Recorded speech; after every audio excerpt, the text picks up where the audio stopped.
Welcome to the Living the Dream podcast with Curveball. If you believe, you can achieve.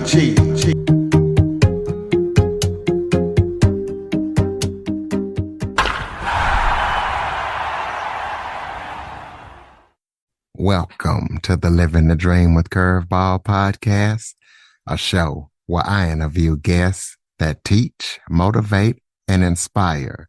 Today, we're going to be talking about humanitarian efforts as I am joined by Dr. Andrew Lustig. Dr. Lustig is a humanitarian, a naturopathic doctor, an EMT, and he is the president and founder of Global Outreach Doctors. He has been doing his work all over the world, humanitarian work. So we're going to be talking to him about how he got started and some of the places that maybe he's in and how you can even get involved if you want. So Dr. Lustig, thank you so much for joining me today. Pleasure. Thank you for having me. Why don't you start off by telling everybody a little bit about yourself? Sure. My first career was a media executive. I ran an organization with 1,000 associates around the United States, providing TV shows, record company, media, and graphics, and all kinds of media product. And about 20 years ago, I pivoted out of the media world and became a medic, an EMT, and then a naturopathic doctor, and then a charity founder. And I'm currently the president and founder of Global Outreach Doctors. We work around the globe providing medical care in wars, earthquakes, typhoons, refugee crises, COVID response. And we've provided some 38 missions, from wars in Ukraine currently to wars in Iraq to typhoons and refugee crises and healthcare in Ethiopia, Kenya, Bangladesh, COVID response in the United States, partnership with the U.S. Navy in Central and South Americas for the Venezuela refugee crisis, on the Syrian border for refugee care, and a few other places. So what made you get started on your humanitarian mission? Running a media company was an important beginning for me in the business world, but it didn't really provide me with a sense of purpose later in my life. And I wanted to do something where I woke up and felt I was helping people that had less than I did, who were living in more difficult circumstances, or maybe have a crisis in their life and needed an ambulance and a medic, or in my work in the emergency rooms around the world, needed immediate care. And it just was something that was a calling. And to be honest, I was quite burnt out from running a media company and did not feel, and neither did the doctors I saw feel, that I would have a long life continuing that path. Well, you are a naturopathic doctor. Explain to people what kind of doctor that is. Sure. So there is a variety of medical modalities in the world. There is allopathic, of which I provide as an EMT medic in emergency rooms and ambulances. The value of that is tremendous in acute care and in some less acute settings. But in addition to that type of care, which is what most people are familiar with, medical doctors, nurses, nurse practitioners, PAs, and medics, in addition to that type of medical care, there's also integrative care, which takes into account the entire body and not necessarily eliminating symptoms, but looking at some of the root causes of those symptoms. And naturopathic medicine is in a category with homeopathic medicine, with trauma acupuncture, or just acupuncture, I should say, chiropractic medicine, some psychosocial services. And it's just one other way to treat the entire human being in a method that is more integrative with allopathic care. And there is a place and time for both, and often both are effective for a single patient. So it sounds like you've really found your life purpose and your passion, what you're doing now with global outreach doctors and everything that you guys are doing. So give people tips on what you kind of did and what they can do to really find their life purpose, because it's one thing to be working and having a job, but to really find your life purpose, because it sounds like it's probably not even work to you. It's just what you do. It's your passion. Well, it is a lot of work and it is my passion. And some of the most successful people out there have said, find what you love to do and what you do well and do that. And then it won't be work, quote unquote. I had reached a point in my life where I had been financially successful and yet felt sort of vacant in my support of other communities. And I was in a wonderful position to be able to refocus and use what I had developed over 2 decades in terms of my financial success to pivot and provide something that gave me a greater sense of something that put my empathy to work. I have deep empathy for populations that don't have services, that are suffering, and I wanted to do something about it. And I don't have, I'm not a motivational coach or something, but I think that, there are tough choices to make and there are risks to take. When I left my media business, I had no idea what I would do next necessarily and if that would be successful. I knew I wanted to help people. I knew I wanted to help people that had less than me, but I didn't know what shape and form that would take. It wasn't like I knew exactly what my life would look like. And I think, individuals have to assess the risk. If I move from what I'm doing now because it's not fulfilling and I don't know exactly what I'm going to do next, but I have an idea that there is somewhat of a safety net, right? We don't want to just jump out of a perfectly good airplane if we don't know how to use the parachute, right? So I think that it does take risk, and you have to assess, each person has to assess that risk. Is my family going to go hungry if I take this risk? Or do I have enough of a safety net to take this risk and do something that fills my heart? Well, I know you mentioned that you have teams working in the Ukraine war. So explain to us what they're seeing on the ground, or maybe what it's like working in that type of environment. Our current mission, we have 2 missions at the moment. One is helping Venezuela refugees through Central and South America and the Caribbean in partnership with the U.S. Navy.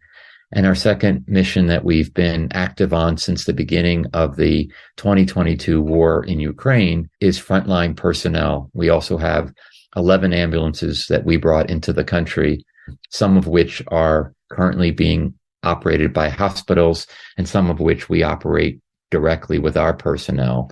The organization's website is globaloutreachdoctors.org, globaloutreachdoctors.org. And if you look at that website, you will see that the majority of the few homepage sliders are all about Ukraine. Clearly, this is the largest event in my brief time on the planet of 60 years that I've ever experienced in terms of a war and a crisis of the magnitude that Ukraine war is. Our teams provide frontline medical care to wounded soldiers and civilians, very severe injuries. And occasionally we will also work in communities where we are providing primary health care and medicine. We have also provided evacuation for Ukrainian citizens left behind to die in abandoned villages with no electricity and no water. So we've evacuated handicap, amputees, elderly, and brought them to areas that have electricity and water and services. Some of these citizens, leave their dogs behind, and some of these citizens leave everything they have, some of it destroyed, and just leave with a backpack. And we transport those folks to Ukrainian territory. Well, explain to people why you feel that service is so important, going into service and helping and serving others. I personally feel, and this is in my humble opinion, that all of us need to provide kindness to every human being. That means that when you get a robocall, when you get a call from somebody that's just doing their job and they're trying to sell you something, we can politely decline versus something more aggressive. That is a human being on the other side of the phone. And I feel that being in service for humanity and any sentient beings. I live on a horse ranch. I take care of horses and dogs. I have found stray animals and I try to find them their home.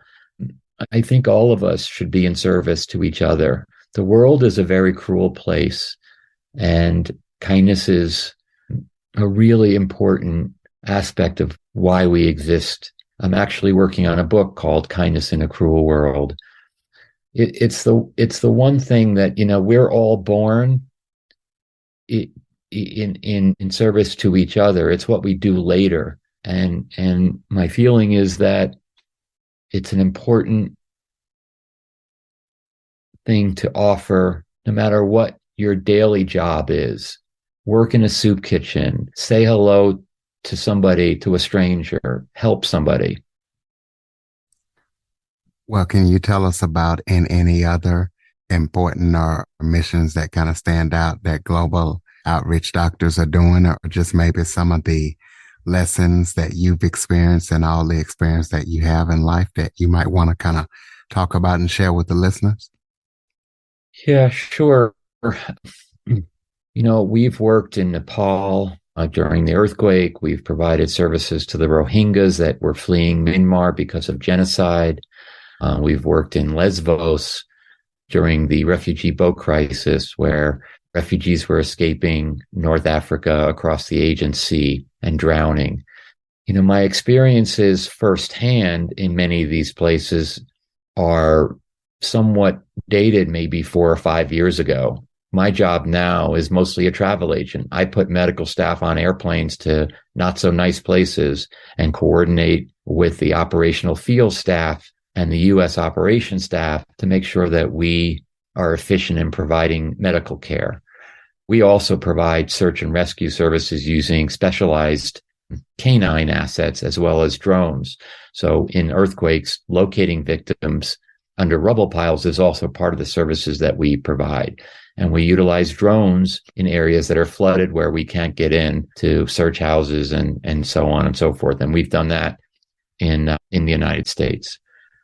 My personal experiences, vary from being in very dangerous areas to a little bit less critical, but still really important in places like Kenya, where there's just ongoing high infant mortality and famine and less medical services. I have held people in my arms that have died, and I have helped people that have a bee sting. It's really a wide variety. And now I've extended my hands by forming Global Outreach Doctors 8 years ago, so that others who likely have far greater medical skills than I do, and I utilize my business skills and my coordination skills to place those excellent medical providers in locations that they're needed. Okay, well, in your bio, you say that your biggest accomplishment is being a father to 2 kids. I have kids myself, so kind of talk about that and tell us about that big accomplishment. Congratulations. Thank you. I have 2 children in their 20s. They're amazing human beings doing the work in the world that they do. I think if you put 2 human beings on the planet, there is probably nothing more important, especially when those human beings contribute to the world. And in each way, those two children provide kindness. They are building their career. One is a professional equestrian working to train horses. And my son is a international business provider of services and helping companies become more efficient. And in each way, they're helping and serving. For listeners out there listening to you talk about global outreach doctors that might want to help out or to contribute in some way, let them know how they can do that. Yes, thank you. globaloutreachdoctors.org is our website. And on our website, you can contribute by donating funds. You can also volunteer. The majority of our volunteers are medical licensed individuals. We do have some positions for administration. The majority of our teams are volunteer. We have very limited paid individuals. And I would encourage folks that have a unique skill that can bring support to a charity to contact us through our website. If you are a medical licensed professional and would like to work with us, you would complete our online application as the first method of contact. If you are non-medical but have significant skill sets that you would like to donate and volunteer, you would contact us through the website. Do you have any current or upcoming projects that you're working on that people need to know about? We're focused on the two missions I mentioned prior. We only deploy licensed medical teams to the front lines in Ukraine. Those teams must wear and bring their own level 4 body armor. It's a highly dangerous place. We're very, very particular about who we deploy there. We deploy from the licensure of paramedic and higher. Any licensure that's less than paramedic, we do not deploy to Ukraine, but we do deploy on other missions now or in the future. The U.S. Navy partnership for Venezuela refugees is completely full at the moment. So we suggest that people get rostered by applying online as a medical professional for future missions. Okay, we'll close us out with some final thoughts, maybe something that I forgot to touch on that you would like to talk about, or just any final thoughts you have for the listeners, and give us that website one more time. Sure. The website is globaloutreachdoctors.org.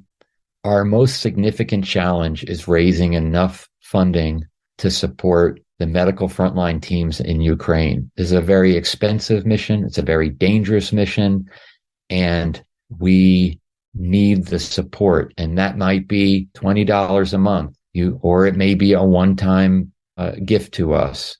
We have very low overhead. We do not have offices that require us to pay rent. Donations are used directly for the services that we offer in various countries. So we would certainly appreciate any donation that you can make, and it can be sort of ongoing, or it can be a one-time donation. And again, you can do that on the donate tab on globaloutreachdoctors.org. So ladies and gentlemen, the thing that Global Outreach Doctors are doing around the world is very important. You never know who they might help or when somebody might need them. So please go donate, follow, rate, review, share this episode to as many people as possible. If you know of any medical professionals that would like to participate, let them know. And if you enjoy this episode or this show, please tell a friend. Dr. Lustig, thank you so much for joining me today. My pleasure. Thank you for having me. For more information on the Living the Dream podcast, visit www.djcurveball.com. Until next time, stay focused on living the dream.